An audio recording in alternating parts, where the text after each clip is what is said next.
Hello dear friends, welcome to exam Guruji. आज हम आपके लिए DFCCI LGI का प्रीवियस ईयर का क्वेश्चन पेपर जो है उसको डिस्कस करने वाले हैं। इसमें हम RCC का सेक्शन लेके आए हैं आप सभी के लिए। तो 20 क्वेश्चन हम यहाँ पे डिस्कस करने वाले हैं। वेरी वेरी इंपॉर्टेंट क्वेश्चन है, तो आपको यहाँ पे एक्सप्लेनेशन भी मिलेगी कि इस क्वेश्चन का आंसर ये है और बाकी के ऑप्शन के क्या आंसर क्या होगा। सो फर्स्ट क्वेश्चन देखिए हमारे पास क्या बोल रहा है। एज पर हमारे आइस कोड के अकॉर्डिंग एनकोरेज वैल्यू जो होती है यू टाइप हुक की, वो क्या होती है। यहाँ पे यू टाइप हुक दिया गया है, यानी कि हमारा जो बेंड बनेगा, एंगल जो बनेगा 180 डिग्री का एंगल बनेगा। सो सबसे पहले हम बात करते हैं कि एनकोरेज जो होता है उसकी हमें क्यों ज़रूरत पड़ती है। ये वेरी वेरी इंपॉर्टेंट पॉइंट्स है। तो एनकोरेज जब मान के चलो कि हम कोई स्लैब डाल रहे हैं या फिर कुछ और डाल रहे हैं, तो जब हमारी ये बार जो होती है वो स्ट्रेट चल रही होती है, तो अचानक से उसे कहीं हमें बेंड वगैरह देना होता है, तो हम एनकोरेज की मदद से उस बेंड को यूज़ करते हैं। सो यहाँ पर सबसे पहले पूछा गया क्वेश्चन कि यू टाइप की जो हुक होती है उसमें से यहाँ पे कौन सा आंसर करेक्ट रहेगा।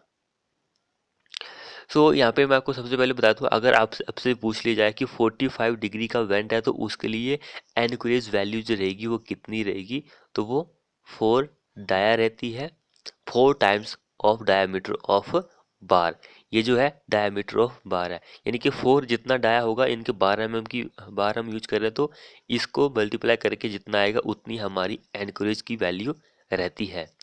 उसके बाद अगर हमसे पूछ लिया जाए कि अगर 90 डिग्री का बेंड आ रहा है, तो हम 8 डाया, यानी कि 8 टाइम ऑफ डायमीटर ऑफ बार। अगर 135 डिग्री का बेंड बन रहा है तो हम 12 डाया यूज करते हैं। अगर 180 का बन रहा है तो 16 डाया हम यूज करते हैं, इनके 16 times diameter of bar, 4 times diameter of bar, 8 times diameter of bar, 12 times diameter of बार। तो 180 के लिए पूछा गया, यू टाइप जो बनता है वो 180 में ही बनता है, तो option number 16 time diameter of बार इस क्वेश्चन का आंसर हो जाएगा। अब ये वाला क्वेश्चन वेरी वेरी इंपॉर्टेंट है। ये फुटिंग इज डिजाइन बाय, क्योंकि ये न्यूमेरिकल है, design by using M25 concrete and checking for two way shear, the maximum allowable shear stress जो होती है वो क्या होती है। वेरी वेरी इंपॉर्टेंट क्वेश्चन है ये। तो अकॉर्डिंग टू हमारे आईएस कोड के हम चलते हैं। मैक्सिमम अलोएबल शेयर स्ट्रेस जो होता है उसको हम दो तरीके से चेक कर सकते हैं, एक लिमिट स्टेट मेथड से, एक वर्किंग स्ट्रेस मेथड के केसेस में। तो दोनों के केसेस में वैल्यू जो होती है वो अलग अलग होती है। तो अगर हम लिमिट स्टेट मेथड की बात करें तो इसमें जो हमारी वैल्यू होती है मैक्सिमम अलाउबल स्ट्रेस की, वो 0.25 FC की होती है। एंड वर्किंग स्ट्रेस मेथड की बात करें तो 0.16 FC की होती है। हम दोनों में ही चेक कर लेते हैं कि हमारा आंसर किस में सही बैठेगा ऑप्शन के अकॉर्डिंग।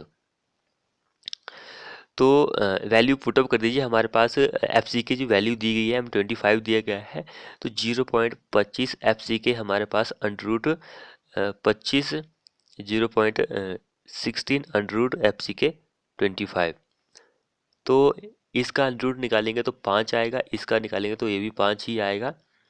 तो 25 को 5 से मल्टीप्लाई करेंगे एंड 16 को 5 से मल्टीप्लाई करेंगे तो क्या आंसर आएगा हमारे पास। 16 को मल्टीप्लाई करेंगे तो 0.8 आ गया हमारे पास, एंड 0.25 को 5 से मल्टीप्लाई करेंगे तो 1 पॉइंट कितना आएगा, 25 हमारे पास आंसर आ जाएगा। अकॉर्डिंग टू ऑप्शन हमारे पास ऑप्शन में यही दिया गया है, लिमिट स्टेट मेथड के अकॉर्डिंग 1.25 न्यूटन पर mm² हमारा आंसर हो जाएगा। क्योंकि 0.8 न्यूटन पर mm² आंसर में नहीं है, इसलिए लिमिट स्टेट का ही केस हम सही मानेंगे। अगला क्वेश्चन देखिए, for normal M20 reinforce concrete का ग्रेड दिया गया है, minimum times of removing the props of form work of slab and with span जो है लेस देन है 4.5 मीटर से। तो जो प्रॉप्स है हमें स्लैब की, अगर हमारा स्लैब जो उसका स्पैन जो है 4.5 मीटर से कम है, तो उसका फॉर्म वर्क जो होता है हम कितने दिनों में निकाल सकते हैं। वेरी वेरी इंपॉर्टेंट क्वेश्चन है ये। तो इसी इसी तरह के क्वेश्चन एग्जाम में पूछे जाते हैं, तो 3 दिनों में हम उसको निकाल सकते हैं। इस पॉइंट को आप याद रखिए, 3 दिनों में हम निकाल सकते हैं। सॉरी फ्रेंड्स, इसका आंसर 3 नहीं होगा, इसका आंसर 7 होगा। अगर हमारा स्पैन जो है उसकी स्पैन जो है 4.5 मीटर से तक है या फिर उससे कम है तो हम उसको 7 दिनों में निकालते हैं।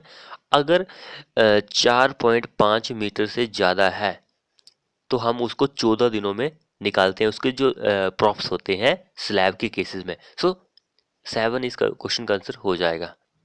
अगला क्वेश्चन देखिए, loss of stress due to relaxation of steel is influence by. Loss of stress, stress का लॉस हो रहा है किसकी वजह से हो रहा है? Due to relaxation of steel, influence by किसकी वजह से?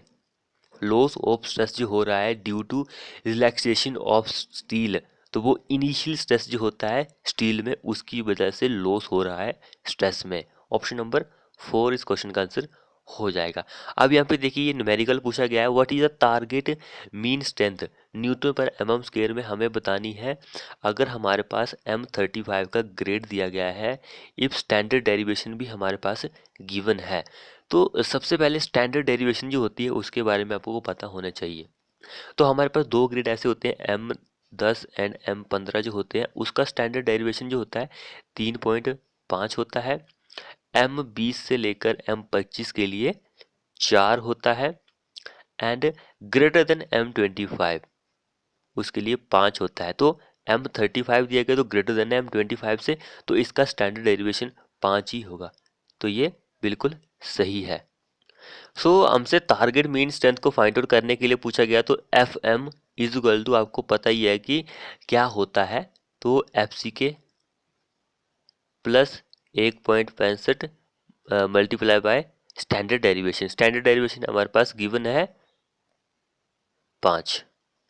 तो वैल्यू फाइंड आउट कीजिए, 35 प्लस एफ सी के हमारे पास 35 ही है, 1.65 इंटू 5, तो क्या आएगा हमारे पास मल्टीप्लाई करके 43.25 न्यूटन पर एम एम स्क्वायर। 4 इस क्वेश्चन का आंसर हो जाएगा। अगला क्वेश्चन देखिए, एक कॉलम विद अनसपोर्टेड लेंथ कितनी है? 3.5 मीटर है एंड उसका क्रॉस सेक्शन कितना है? 420 इंटू 420 mm, जो कि subjected to axial load 1000 kilo newton का है। To be checked for minimum eccentricity, क्या होगा मिनिमम इसेंट्रिसिटी? क्या होगी? ई मिनिमम क्या होगी यहाँ पे, ये बोला गया है। मिनिमम इसेंट्रिसिटी क्या होगी? वेरी वेरी इंपॉर्टेंट क्वेश्चन है ये। आपको पता ही है कि ये मिनिमम इसेंट्रिसिटी होती है वो क्या होती है? L effective over 500 plus D over 30, या और में 20 mm, which ever is greater than, या इस वैल्यू को जब भी हम फाइंड आउट करेंगे इससे ज़्यादा होना चाहिए या फिर 20 mm से ज़्यादा होना चाहिए, वही हमारे पास मिनिमम इसेंट्रिसिटी होती है। तो अब वैल्यू हम पुटअप कर देते हैं क्योंकि हमसे यहाँ पे मिनिमम इसेंट्रिसिटी को चेक करने के लिए बोल रहा है। तो हमारे पास यहाँ पे क्या क्या वैल्यू दी गई है? लेंथ कितनी दी गई है? एल इफेक्टिव क्या दी गई है? 3500, यानी कि 3.5 मीटर दी गई है, तो इसको हमें mm में कन्वर्ट कर देना, ओवर 500 फॉर्मूला है ये। एंड डी हमारे पास लीस्ट लिस्टेड डिमेंशन कितनी है? दोनों ही 420 दी गई है, तो हम 420 को ही ले लेते हैं, ओवर हमारे पास 30 तो वैल्यू में गिवन ही है। तो इसको फाइंड आउट कीजिए आप, काटिए इसको, जितना भी आएगा 21 mm। अब इसको जब भी हमने फाइंड आउट किया तो हमारे पास 21 आया, और इस value and 20 which ever is greater, दोनों में से जो भी ज़्यादा होगा, तो 21 हमारे पास ज़्यादा है, तो हमारा आंसर मिनिमम इसेंट्रिसिटी ई मिनिमम कितना आ गया? 21 mm। ऑप्शन नंबर सी इस क्वेश्चन का आंसर हो जाएगा। नेक्स्ट क्वेश्चन क्या बोल रहा था? Load on lintel is assume uniformly distributed if masonry above is up to height of. Very very important question है ये। तो जो लिंटल होता है आपको पता ही है, डोर्स एंड विंडो जो होती है उसके ऊपर हम प्रोवाइड करते हैं एक हॉरिजेंटल मेंबर की तरह। लिंटल जो होता है एक हॉरिजेंटल मेंबर की तरह काम करता है। तो लिंटल डोर एंड विंडो के ऊपर प्रोवाइड हम करते हैं ताकि जो सुपर स्ट्रक्चर का जो लोड होता है वो उसके ऊपर आ सके और उसको वो विद स्टैंड कर सके। अब बोल रहा है कि उसके ऊपर यूनिफॉर्म डिस्ट्रीब्यूटर लोड लग रहा है, तो हम उसको कितनी हाइट तक कंसिडर करेंगे। तो ऑप्शन नंबर सेकंड इस क्वेश्चन का आंसर हो जाएगा 1.25 टाइम द इफेक्टिव स्पैन, वहां तक होगा। नेक्स्ट क्वेश्चन देखिए, the maximum value span to effective depth ratio for simply supported beam of span 15 meter is. तो जब भी आपको स्पैन एंड डेप्थ रेशियो को फाइंड आउट करने के लिए बोलता है, तो आप क्या करते हैं, कैंटिलीवर को छोड़कर मल्टीप्लाई करते हैं वैल्यू 10 ओवर स्पैन से इन मीटर में, तो तभी हमारी वैल्यू जो होती है वो निकलती है। तो कैंटिलीवर के केस में आपको पता ही कि 10 से कम होती, 10 मीटर से कम होती है, तो उसको हम मल्टीप्लाई नहीं कर सकते हैं। लेकिन सिंपल सपोर्टेड एंड कंटिन्यूस के केस में ऐसा होता है कि हम उसको कंसीडर करते हैं। तो सिंपल सपोर्टेड के केस में स्पैन टू डेप्थ रेशियो जो होता है वो 20 होता है। सो इनटू 10 हमारे पास स्पैन कितना दिया गया है, यहाँ पर 15 मीटर का दिया गया है। तो कितना आएगा हमारे पास 13.33। ऑप्शन नंबर ये वाला करेक्ट आंसर हो जाएगा। इस वैल्यू को फाइंड आउट कीजिए, आपके पास आंसर 13.13 आ ही जाएगा। अगला क्वेश्चन देखिए, maximum shear force for 3 equal span of beam slab ओकर एट। मैक्सिमम shear फोर्स जो होती है 3 इक्वल स्पैन ऑफ, चाहे वो बीम का हो चाहे स्लैब का हो, वो हमें कहाँ पर देखने को मिलती है।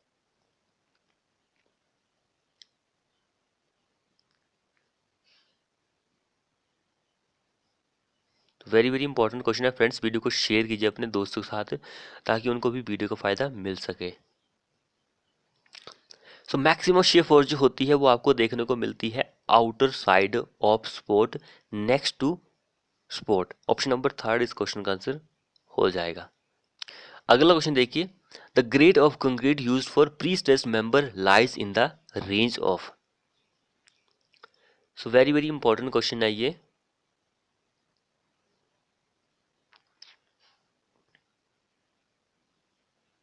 सो जब भी प्री स्ट्रेस्ड कंक्रीट की बात आती है, तो आपको इंडियन स्टैंडर्ड 1343 इस आईएस कोड में आपको जानकारी मिल जाएगी कि कौन कौन से ग्रेड होते हैं, किसके लिए हम कौन सा ग्रेड यूज़ करते हैं। तो अगर हम यहाँ पे मिनिमम कवर की बात करें, तो मिनिमम कवर जो होती है, अगर प्री टेंशनिंग की बात करें, प्री टेंशनिंग मेंबर जो होता है उसके लिए 20 mm होती है, एम नहीं होता है, 20 mm होती है। अगर पोस्ट टेंशनिंग की बात करें, पोस्ट टेंशनिंग मेंबर जो होता है उसकी बात करें, तो 30 mm की कंक्रीट कवर जो होती है हम प्रोवाइड करते हैं। प्री प्री के लिए 20, पोस्ट के लिए 30 mm की हम कवर प्रोवाइड करते हैं। उसके बाद हम ग्रेड की बात करें, तो मिनिमम ग्रेड जो होता है पोस्ट के लिए, पोस्ट के लिए वो कितना होता है, M30 होता है पोस्ट टेंशनिंग के लिए। एंड प्री टेंशनिंग के लिए कितना होता है, M40। तो इसकी रेंज कितनी होगी, 30 से 40। सो अकॉर्डिंग टू ऑप्शन हमारे पास आंसर ये वाला हो जाएगा। अगला क्वेश्चन देखिए था, simply supported beam and continuous beam clear distance between the lateral restraint shall not exceed. Lateral restraint जो होता है सिंपली सपोर्टेड और कंटिन्यूस बीम के लिए वो कितना होता है, तो वो कितना होता है 60 B या फिर 250 B² / D। इन दोनों में से जो भी कम आएगा, या तो आप 60 × B कर लीजिए जितना भी आएगा, एंड इसको कर लीजिए जितना भी आएगा। इन दोनों में से जो भी कम होगा वही हमारा लैटरल रिस्टेन होता है, यानी कि उस वैल्यू से एक्सीड नहीं करना चाहिए। तो option number simply supported beam के लिए ये आंसर हो जाता है। अगर आपसे कैंटिलीवर के केस में पूछ लिया जाए, तो मिनिमम 25B या फिर 100 B² / D। इन दोनों में से जो भी कम रहेगा वही हमारा कैंटिलीवर के केसेस में हो जाता है। सो अगला क्वेश्चन देखिए, क्वेश्चन क्या बोल रहा है, the dowel bar used in RCC footing is an example of. Dowel bar जो होती है वो आरसीसी फुटिंग में हम प्रोवाइड करते हैं, वो किसका एग्जांपल होता है। प्लास्टिक हिंज का, डेवलपमेंट बॉन्ड का, या फिर रीडिस्ट्रीब्यूशन मूवमेंट का, या फिर एंकोरेज बॉन्ड का। तो डोवल बार जो होती है वो आरसीसी फुटिंग में हम प्रोवाइड करते हैं, वो एग्जाम्पल होता है डेवलपमेंट बॉन्ड का। ऑप्शन नंबर सेकंड इस क्वेश्चन का आंसर हो जाएगा। नेक्स्ट क्वेश्चन देखिए, the shear reinforcement is RCC is provided to resist. Shear reinforcement जो होती है आरसीसी में वो हम प्रोवाइड करते हैं किसको रजिस्ट करने के लिए? तो सिंपल क्वेश्चन है, टेंशन, डायगोनल टेंशन को रजिस्ट करने के लिए हम प्रोवाइड करते हैं।